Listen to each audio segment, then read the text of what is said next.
غور کریں نظر اس بات پر، اللہ سے مخلص کب ہوں گے؟ اللہ تعالیٰ کے دین کے ساتھ مخلص کب ہوں گے؟ کتنے جلسے ہیں ایسے جو جلسے اس لیے کیے جاتے ہیں کہ کوئی عالم دین آئیں گے اور ہمیں حضور کی شریعت سکھائیں گے، ہمیں دین سکھائیں گے، بتائیں۔ کہیں جلسے ہیں تو عوام اپنے کانوں کے چسکے پورے کرنے کے لیے ہیں، وہ کب تک یار چسکے لیتا رہے گا تو؟ کبھی تجزیہ کیا آپ نے محفل کروانے کے بعد کہ جناب کتنے لوگ جو ہیں وہ ہماری محفل کے بعد نیکی کی طرف آئے ہیں؟ محفل کروا لی آپ نے، مسجد آپ کے سویرے کے وقت بھی خالی پڑی ہوئی، تو افسوس ہے آپ پر، آپ کی اس محفل پر بھی۔ محفل آپ نے کروا لی، آپ کے علاقے میں لوگوں کے نظریات الحاد والے ہیں، تھے اور رہے، آپ کی محفل پر افسوس ہے۔ پھر ہمارے ایک عالم تھے بہت بڑے، انہوں نے لکھا اپنی کتاب میں، وہ کتاب بھی میرے پاس موجود ہے، انہوں نے کہا کہ جس علاقے میں جلسہ ہو اور جلسے کے بعد وہاں مدرسہ نہ بنے تو کہتے وہ جلسہ ہی بیکار ہے۔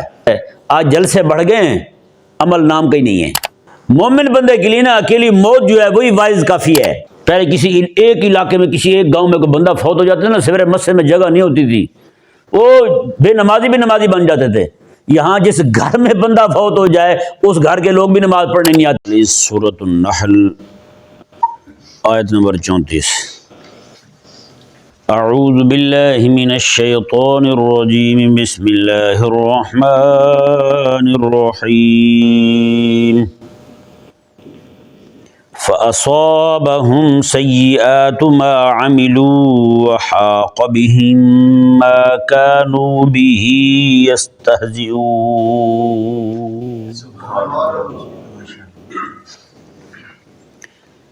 آج چونکہ کل میں نے عرض کیا تھا کہ یہ جو مضمون چل رہا تھا، کل کا سبق جو تھا یہ اس کا تتمہ تھا، اسی پر ہی اس بحث کو ختم کیا گیا۔ آگے پھر رد شرک پر کلام ہوگا۔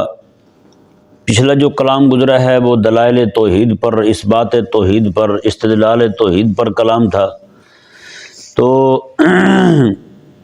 آپ ذرا ان آیات پر غور کریں کہ اللہ تبارک و تعالی نے ارشاد فرمایا کہ ایک ایک شے جو ہے، جیسے آسمانوں کی تخلیق، زمین کی تخلیق کا ذکر کرنے کے بعد اللہ تعالیٰ نے فرمایا تعالی عما یشرکون، ہاں جی، توحید کا بیان ہوا، ساتھ شرک کا رد ہوا۔ پھر فرمایا خلق الانسان من نطفہ، ہم نے انسان کو نطفے سے پیدا کیا، فَإِذَا هُوَ خَصِيمٌ مُّبِينٌ، یہ لڑنے لگ گیا۔ وَالْأَنْعَامَ خَلَقَهَا، اور جانوروں کو پیدا کیا، ہاں جی، اور فرمایا کہ پھر ان کے فوائد بیان فرمایا اللہ تعالیٰ نے۔ پھر آسمان سے پانی کے نزول کا ذکر کیا، پھر درختوں کے اگنے کا ذکر کیا، پھر کھیتوں کا، زیتون کا، کھجور کا، انگور کا، سارے پھلوں کا، پھر رات اور دن کا، پھر سورج چاند کا، پھر تاروں کا، جی یہ ساری چیزیں بیان کرتے ہوئے مختلف رنگوں کا، پھر زمین میں پڑی ہوئی دھاتوں کا، پھر زمین میں پڑے ہوئے اللہ تعالیٰ نے جو خزانے رکھے ہیں لوگوں کے لیے ان کا ذکر فرمایا، پھر سمندر میں چلنے والی مچھلیاں اور ان میں پڑے ہوئے زیورات، ہیرے جواہرات، موتی جو ہیں ان کا ذکر کیا اللہ تعالیٰ نے۔ پھر اللہ تعالیٰ نے پہاڑوں کا ذکر کیا، تاروں کا ذکر کیا، تاروں کے پھر علامت ہونے کا ذکر کیا، تاروں کے پھر راہ دکھانے کا ذکر کیا۔ یہ ساری چیزیں اللہ تعالیٰ نے بیان فرمائی ہیں، کیوں فرمائی ہیں؟ یہ ساری صرف اور صرف اس بات توحید پر، استدلال علی توحید پر، یعنی توحید پر استدلال کرتے ہوئے اللہ تعالیٰ نے یہ ساری چیزیں ذکر کی ہیں۔ یعنی اللہ تعالیٰ نے فرمایا، یعنی تعلیم یہ فرمائی اللہ تعالیٰ نے بندہ مومن کو کہ فرمایا کہ تمہارے سامنے یہ چیزیں آئیں نا، تم نے ایسے ہی ان کو استعمال نہیں کر لینا، ان پر غور کرنا ہے۔ کوئی بھی شے پکڑنی ہے ہاتھ میں، اس پر غور کرنا ہے۔ یہ تعلیم دی ہے کہ اس کو کوئی بنانے والا ہے، اور بنانے والا وہ ایک ہی ہے۔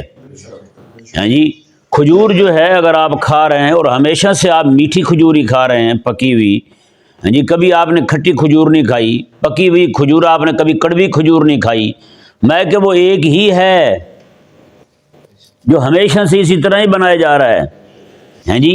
ورنہ آپ دنیا میں ان چیزوں کو دیکھ لیں، کیسے کیسے جناب وہ چیزوں کے رنگ بدلتے ہیں، کمپنی بدل گئی، رنگ بدل گیا، کمپنی بدل گئی، ذائقہ بدل گیا، کمپنی بدل گئی، جیلی نکلی کا فرق آ گیا، ہیں بہت اصلی نکلی کا فرق آ گیا، بہت سارے معاملات چلتے ہیں، ہر جگہ لکھا ہوگا جناب نقالوں سے ہوشیار رہیں، لیکن جو اللہ تعالیٰ کی طرف سے چیزیں آ رہی ہیں اللہ تبارک و تعالیٰ بتانا یہ چاہتا ہے ایک ایک شے میں، فرمایا کہ زمین پہ چلو تو زمین تمہیں اللہ تعالیٰ کے ہونے کا جو ہے وہ یقین دلائے گی، پہاڑوں کو دیکھو تو وہ اللہ تعالیٰ کے ہونے کا یقین دلائیں گے، تاروں کو دیکھو تو وہ، چاند کو دیکھو تو وہ، سورج کو دیکھو تو وہ، آسمان کو دیکھو تو وہ، ایک ایک شے جو ہے، اللہ اکبر، اللہ تبارک و تعالیٰ یوں ہمیں تعلیم دے رہا ہے، ہمیں بتا رہا ہے، سکھا رہا ہے کہ ایک ایک چیز جو ہے وہ تمہارے لیے، دیکھیں نا ہم بھی تو ان چیزوں پر غور کرتے ہیں لیکن ہمارے غور کرنے کا زاویہ اور ہے، رب ہمیں کسی اور زاویے سے غور کروانا چاہتا ہے، رب تبارک و تعالی ہمیں جس زاویے سے غور کروانا چاہتا ہے وہ زاویہ ہماری آخرت کو ٹھیک کرنے والا ہے، لیکن ہم جس زاویے سے غور کر رہے ہیں ہماری چونکہ اینک جو ہے وہ والی لگی ہی نہیں، جس اینک سے ہم جو اللہ تبارک و تعالی ہمیں عطا فرمانا چاہتا ہے، جو نظر ہمیں اللہ تعالی عطا فرمانا چاہتا ہے، یہ ساری چیزیں بیان کرنے کے بعد ہم مثال کے طور پر گندم آئے گا جی، آٹے کو چکی والا دیکھے گا، چکی والے سے لیتے ہوئے لینے خریدنے والا وہ دیکھے گا آٹا صحیح ہے یا نہیں ہے، چکی والا گندم لیتے ہوئے دیکھے گا کہ گندم مجھے دے رہے ہیں اس کی صفائی ہوئی ہے یا نہیں ہوئی، کنکر تو نہیں ہے، کہیں یہ نہ ہو کہ میری مشین ہی خراب ہو جائے، جی اس سے پھر اس کے پاس جو لایا تھا بندہ گندم جو لے کر کے آیا تھا، جس بندے نے خریدا تھا، بروکر نے خریدا تھا یا کسی آڑتی نے خریدا تھا، وہ بھی پہلے دیکھے گا، اپنی تسلی کرے گا، اس کے بعد پھر اس طرح چلتے جائیں، ایک ایک شے کو آپ دیکھیں، ہر بندہ اس پر غور کرے گا، ہر بندہ اس کو دیکھے گا، آٹا جو ہے وہ پیک ہونے جا رہا ہے، کمپنی جو آگے بیچنے لگی ہے وہ کمپنی والے جناب وہ دیکھیں گے، پھر ان کے اوپر جناب ایک فوڈ والے محکمہ بنایا گیا ہے وہ دیکھے گا، ایک ایک شے پہ غور کرتے نہیں کرتے، ریٹوں کو چیک کرنے والے الگ ہیں، ان چیزوں کو دیکھنے والے الگ ہیں، مقدار دیکھنے والے الگ ہیں، کانٹے تولنے کے لیے آتے ہیں، دیکھنے کے لیے آتے نہیں آتے، معیار دیکھنے کے لیے بھی آتے ہیں، مقدار دیکھنے کے لیے بھی آتے ہیں، ایک ایک شے کو دیکھنے کے لیے آتے ہیں، بندہ جب لینے جاتا ہے وہ بھی آنکھیں چار کر کے کھڑا ہو کے ایک ایک شے کو دیکھتا ہے، یار باقی ساری چیزیں دیکھ رہے ہیں، جو رب دکھانا چاہتا ہے کبھی وہ بھی دیکھیں، جو رب دکھانا چاہتا ہے کبھی وہ بھی تو دیکھیں نا یار، کمپنیاں پہلے جا کے رجسٹر کروانی پڑتی ہیں، اپنی پروڈکٹ جو ہے وہ کمپنی اپنی جناب وہ حکومت کو دکھانی پڑتی ہے، ان کے محکمے کو، جناب یہ چیزیں ہم بناتے ہیں، وہ پھر لیبارٹری والوں کو بھیجتے ہیں، یار ہمیں تو پتہ نہیں چلتا، آپ دیکھ کے بتاؤ یہ چیزیں ٹھیک ہیں یا نہیں ہیں، پھر لینے والا اپنی طرف سے اپنی چکھ کے پھر الگ تسلی کرے گا، ہمارے علماء نے یہاں تک لکھا ہے بھائی مومن بندے کا اتنا بھی نقصان نہ ہو، کوئی چیز لینے کے لیے گیا ہے باہر سے، روزے دار ہے جی، اس کو پتہ ہے کہ اگلا بندہ غبن کر سکتا ہے تو وہ چکھ سکتا ہے، منہ تک لائے، حلق میں اندر نہ جانے دے، زبان تک رکھنے کے بعد جو ہے وہ پھر اس کو تھوک دے، اتنی تو شریعت نے اجازت دی ہے کہ اتنا دھوکہ بھی نہ ہو، لیکن آج ہم نے کتنے دھوکے کھائے ہیں، اللہ تعالیٰ کی ساری نعمتیں کھا کے ہمارا ذہن جو ہے وہ اللہ کی طرف ایک لمحے کے لیے بھی متوجہ نہیں ہوا، ایک لمحے کے لیے بھی متوجہ نہیں ہوا اللہ تعالیٰ کی طرف ہمارا ذہن جو ہے، تو بتائیں پھر جس طرف اللہ تبارک و تعالی ہمیں لگانا چاہتا ہے، جس طرف اللہ تعالی ہمارا ذہن متوجہ کرنا چاہتا ہے، اس طرف ہمارا ذہن متوجہ نہیں ہوا تو ہم نے پھر قرآن کیا پڑھا ہے، ہم نے پھر کیا کیا، کچھ بھی نہیں کیا پھر تو ہم نے بھائی،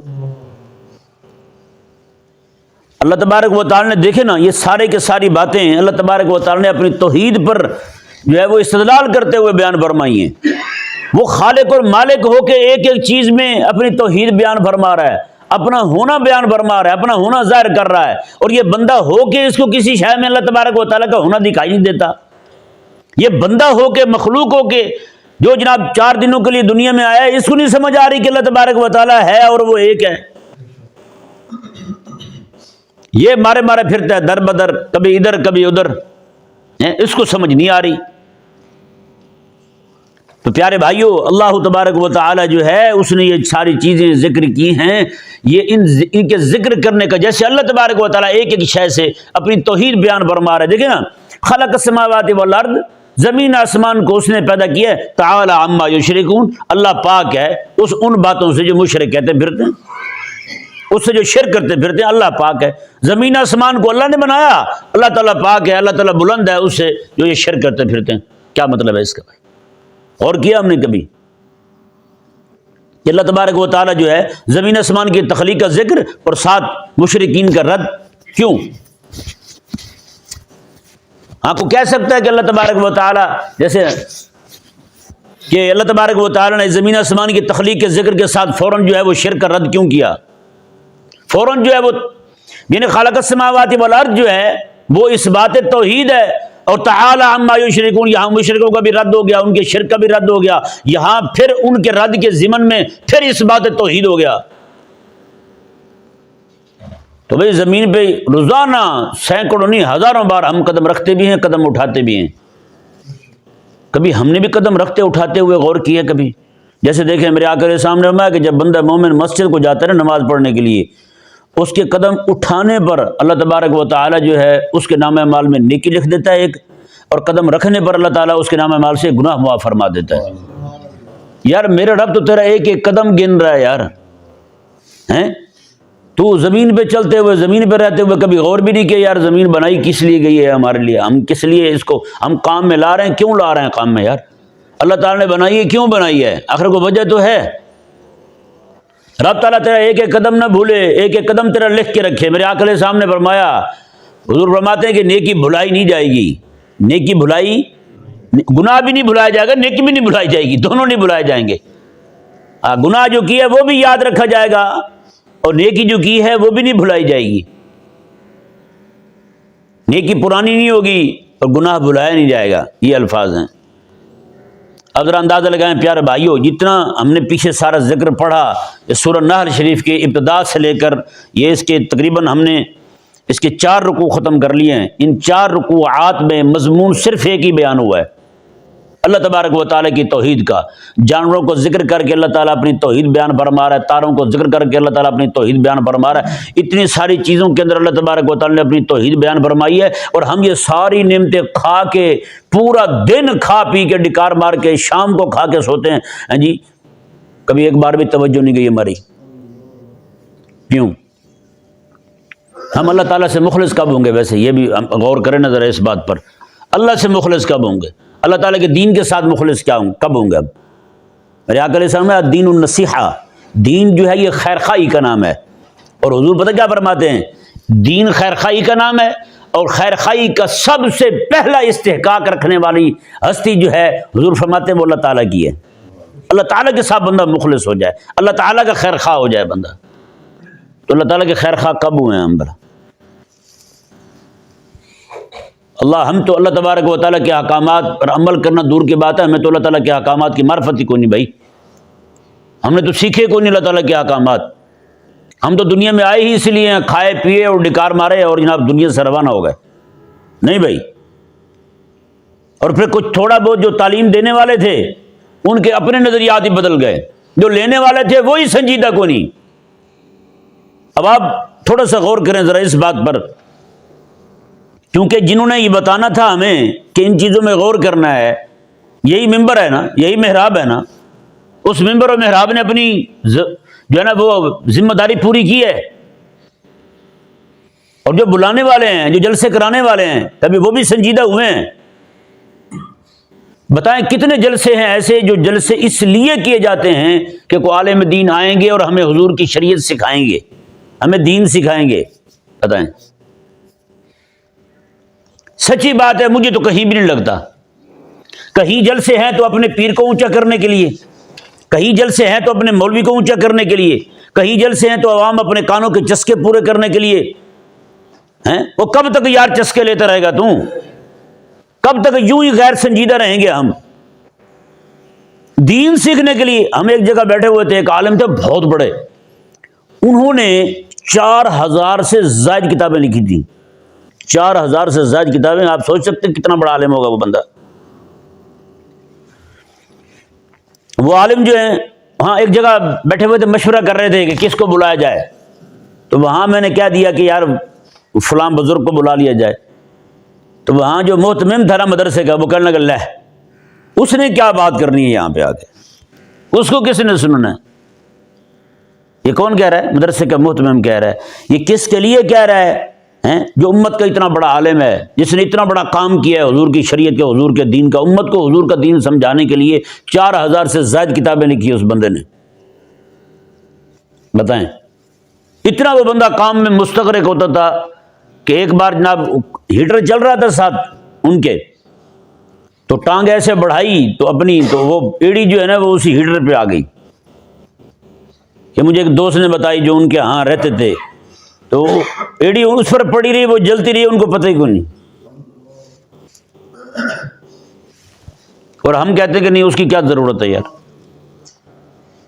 ہم نے صرف ان کو بلایا جو لچھے دار تقریریں کرنے والے ہوں, جو ہمارے مزاج کو سامنے رکھنے والے ہوں, ہمیں خوش کرنے والے ہوں.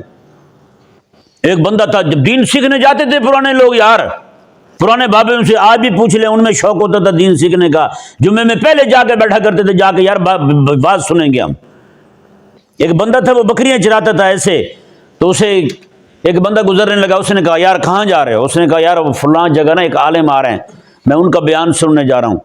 وہ گئے نا, وہ بھی ساتھ چل پڑا, بکریوں والا بھی چل پڑا ساتھ. میں یہ بتا رہا ہوں پہلے لوگوں میں ذوق کتنا ہوتا تھا. تو وہ گیا, جا کے سن کے آیا, تو عالم صاحب نے آگے سے بیان کیا کہ حضور فرماتے ہیں سب سے زیادہ عذاب جو ہوتا ہے نا قبر میں, وہ پیشاب کے چھینٹوں کی وجہ سے ہوتا ہے. پیشاب کے چھینٹوں سے لوگ خیال نہیں کرتے, بچتے نہیں ہیں. آج کل کے تو ویسے ہی پینٹ والا ماحول آ گیا, تو کھڑے کھڑے اپنی ضرورت پوری کر لیتے ہیں. ان کا تو حساب بھی کوئی نہیں, ایسے جناب کپڑے پہنے اور آگے کپڑے پلید ناپاک, خود بھی ناپاک اور کپڑے بھی ناپاک. ان کو ضرورت ہی کوئی نہیں کپڑے پاک رکھنے کی. تو انہوں نے یہ بیان کی حدیث پاک آقا علیہ السلام کی. تو اس وہ بیچارہ جو تھا, وہ دیہاتی بکریاں چرانے والا, جنگل میں رہنے والا, اس نے یہ بات دل میں بٹھا لی. کچھ عرصے بعد وہ بندہ پھر گزرا, کہنے لگا آ یار بیان ہو رہا ہے, چلیں سننے کے لیے. اس نے کہا یار میں نا کچھ دنوں بعد جاؤں گا, پہلے جو میں حدیث سنا ہے نا حضور کی, اس پر اپنی طبیعت کو آمادہ کر رہا ہوں, اس پر اپنی طبیعت کو آمادہ کر رہا ہوں. وہ بیٹھ گیا, اس نے کہا یار یہ بندہ پہنچ گیا ہے. وہ بیٹھ گیا, اس نے کیسے آمادہ کر رہے ہو؟ اس نے اپنے ساتھ ایک پوٹلی رکھی ہوئی تھی, اس نے کہا اس میں ریت ہے, کیونکہ میں بکریاں چراتا رہتا ہوں, کئی بار جگہ پکی آ جاتی ہے, تو وہاں پیشاب کروں تو چھینٹے اڑ کے واپس میرے اوپر آتے ہیں. واپر آتے تھے میرے اوپر. اس نے کہا میں نے یہ پوٹلی رکھی ہوئی ہے, اس میں ریت باندھی ہوئی ہے, میں نے جہاں مجھے ضرورت ہوتی ہے یہ ریت ڈالتا ہوں, اس کے اوپر اپنی ضرورت پوری کر لیتا ہوں. بتائیں آج کہاں ہیں یہ, کہاں ہیں بھائی؟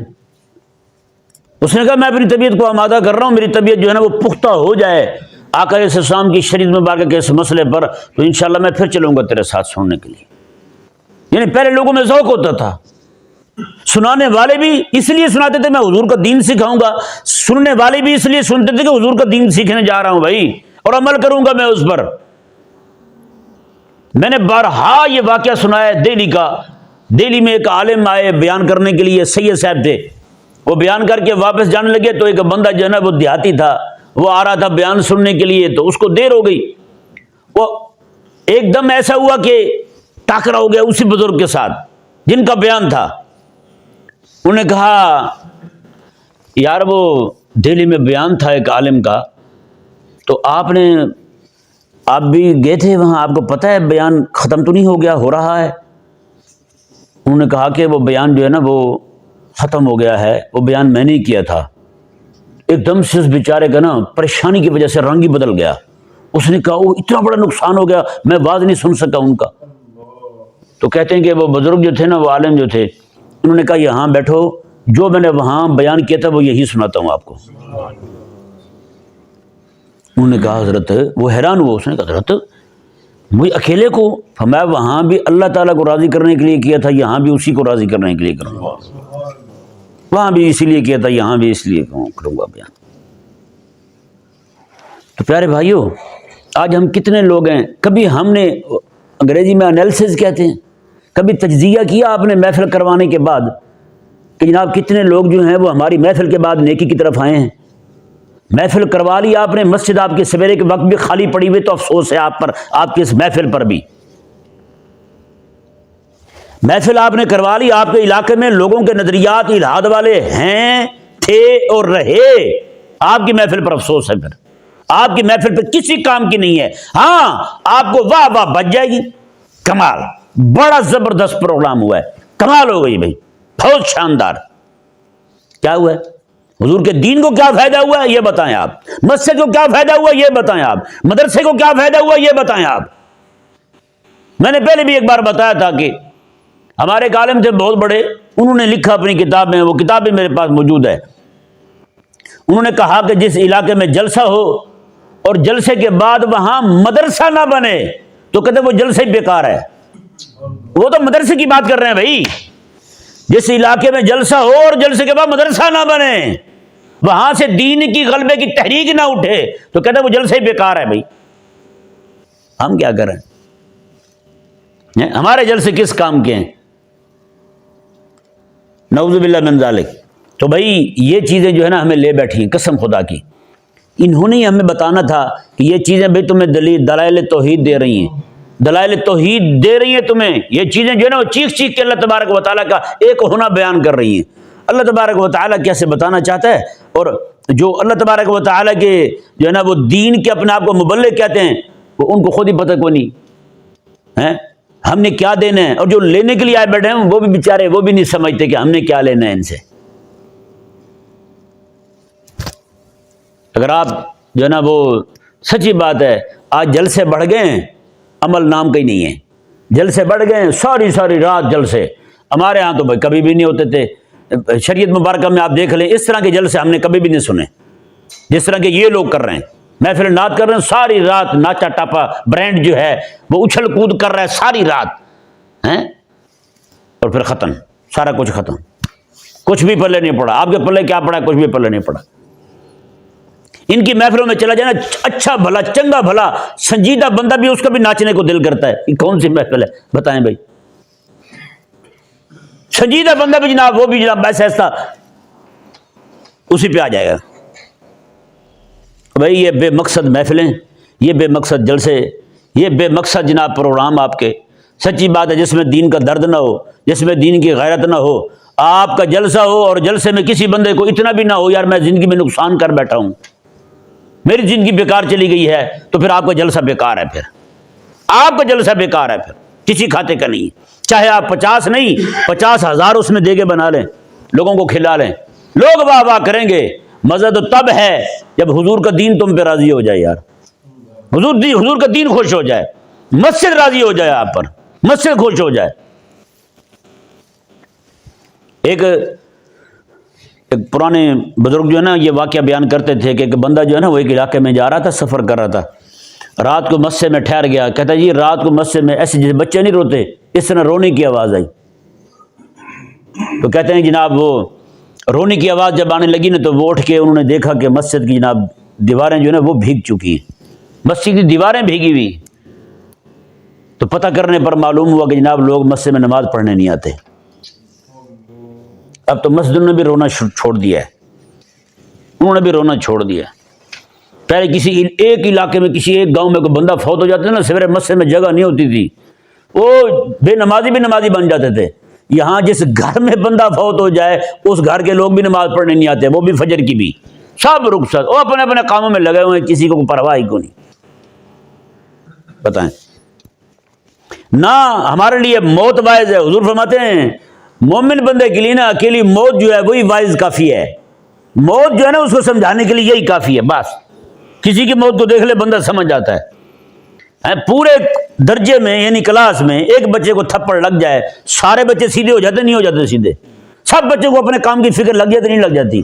ہمارے گھر میں بندہ فوت ہوگا ہم خود اٹھا کے اس کو دفنانے جا رہے ہوں گے، پورے گھر میں کسی کو پھر بھی فکر نہیں ہوگی، ہر بندہ یہی سمجھے گا کہ یہی مرنے کے لیے آیا تھا، وہ مر گیا اب گیا چھٹی، ہم یہاں کسی اور کام کے لیے آئے، ہم مرنے کے لیے تھوڑی آئے۔